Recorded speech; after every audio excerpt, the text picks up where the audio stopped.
યુનિવર્સિટીના કુલપતિ શ્રી ડૉક્ટર મહિપતસિંહ ચાવડાએ પત્રકાર પરિષદ યોજી બીએસસીના 400 જેટલા વિદ્યાર્થીઓને કાયમી નોકરી મળી રહે એવા પ્લેસમેન્ટ કાર્યક્રમ અંગેની જાણકારી આપતા જણાવ્યું હતું કે પ્રવેશ હોય, પરીક્ષા હોય, પ્લેસમેન્ટ અને જુદા જુદા કાર્યક્રમોનું આયોજન યુનિવર્સિટી દ્વારા જે કરવામાં આવ્યું છે એનો ચિતાર આપવા માટે આજે પ્રેસ કોન્ફરન્સ રાખવામાં આવી છે.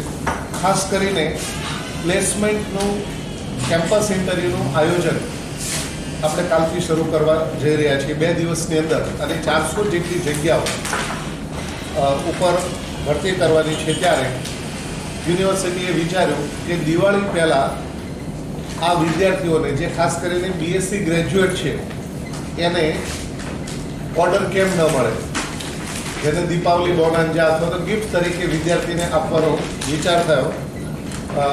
પીપીપી મોડથી ગુજરાત સરકાર સાથે જોડાયેલી આપ સૌ જાણો છો કે 108 સર્વિસીસ જે ફાર્મસી કોલેજની અંદર ગત સેમેસ્ટરમાં પણ કેમ્પસ ઇન્ટરવ્યૂનું આયોજન કરેલું, જેમાં 35 જેટલા ફાર્માસિસ્ટ આપણે ત્યાંના વિદ્યાર્થીઓ સિલેક્ટ થયેલા, અને કંપની પણ એટલી જ ખુશ છે આપણા વિદ્યાર્થીઓનું ત્યાં પ્લેસમેન્ટ પણ થયું, સારી રીતનું એનું પરફોર્મન્સ પણ છે. અને એટલા માટે એણે આપણને ઓફર આપી કે અમારે 400 જેટલા ઇમરજન્સી મેડિકલ ટેકનિશિયન લેવાના છે આખા ગુજરાતમાં, અને એના માટે આપણી વિનંતીને ધ્યાનમાં રાખીને પહેલું કેમ્પસ ઇન્ટરવ્યૂ ડ્રાઈવ એ આપણી યુનિવર્સિટીની અંદર કરી રહ્યા છે.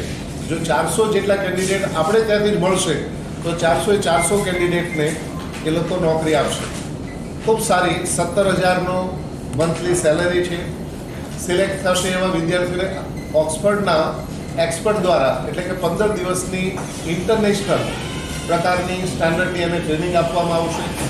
અને એઝ એ પેરામેડિકલ સ્ટાફ, એમ્બ્યુલન્સની અંદર જે ફાર્માસિસ્ટ હોય, મેડિકલ ઓફિસર હોય, એ જ રીતે ઇમરજન્સી મેડિકલ ટેકનિશિયન તરીકે આ લોકોને નોકરી આપવામાં આવશે. એનું પીએફ પણ કપાશે, ઇન્સ્યોરન્સ પણ કપાશે, અને આમ જોઈએ તો પરમાનન્ટ પ્રકારની અને પ્રમોશનવાળી નોકરી છે એમને મળવાપાત્ર થશે.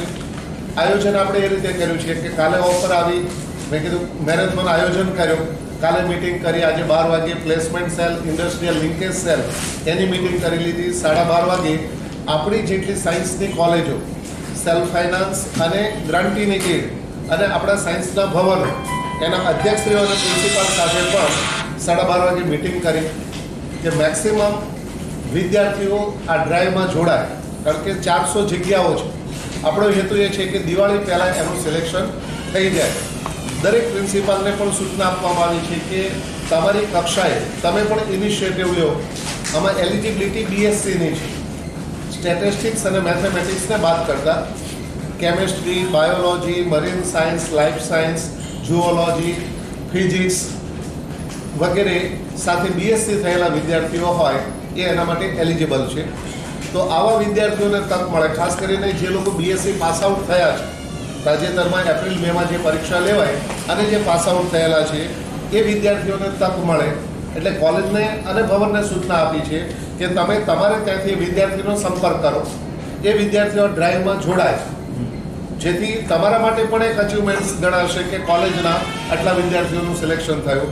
અને એઝ એ યુનિવર્સિટી તમારા એ બાળકો કોલેજના હશે પણ એ અમારા બાળકો છે, તો મેક્સિમમ સ્ટુડન્ટ્સને આ કેમ્પસ ઇન્ટરવ્યૂની અંદર જોબ મળે, સારી જોબ મળે. અને એનું આયોજન અમે એવું કર્યું છે કે તારીખ 27 અને 28 આવતીકાલે અને પરમ દિવસે આ 2 દિવસ દરમિયાન એનું ગૂગલ લિંક મૂકવામાં આવશે યુનિવર્સિટીની વેબસાઇટ ઉપર. વિદ્યાર્થીએ એ ફોર્મેટની અંદર એની વિગતો ભરવાની રહેશે. એની હાર્ડ કોપી એણે ડાઉનલોડ કરીને એને પ્રિન્ટઆઉટ સાથે 29 તારીખે સવારે 8 વાગે આપણો સેનેટ કોર્ટ હોલ જે જૂનો છે ત્યાં એને એસેમ્બલ કરવામાં આવશે. થોડું ઓરિએન્ટેશન એમને આપવામાં આવશે. કંપની છે એ પણ એની બ્રીફ વિદ્યાર્થીઓને આપશે. અને આપણા ઇન્ટરવ્યૂ 29 તારીખે સવારે 9 વાગે શરૂ થશે. સાંજના 6 કે 7 વાગ્યા સુધી ઇન્ટરવ્યૂનું ગોઠવાશે. ઇન્ટરવ્યૂની અંદર અત્યારે અમે દરેક કોલેજ અને ભવનો પાસેથી સંખ્યા લીધી તો ઓછામાં ઓછા 370 જેટલા વિદ્યાર્થીઓ એમાં ભાગ લે એ પ્રકારની સંખ્યા પણ આવી છે. કોલેજો પણ પ્રયાસ કરવાની છે કે એના વિદ્યાર્થીઓ સુધી પહોંચે. આપના દ્વારા પ્રિન્ટ મીડિયા અને ઇલેક્ટ્રોનિક્સ મીડિયા દ્વારા પણ વિદ્યાર્થીઓ સુધી પહોંચીએ, કારણ કે આપણો દરેકનો હેતુ એ છે કે આપણા વિદ્યાર્થીઓને રોજગારી મળે, ગ્રેજ્યુએટ થયેલા વિદ્યાર્થીઓને સારી નોકરી મળે. એટલે 2 દિવસ 27 અને 28 આ 2 દિવસમાં એ ગૂગલ લિંક ઉપર જઈને એનું ફોર્મ ભરી શકશે. 29 તારીખે સવારે 8 વાગે આવશે, એનું ઇન્ટ્રોડક્શન, એનું ઓરિએન્ટેશન થશે.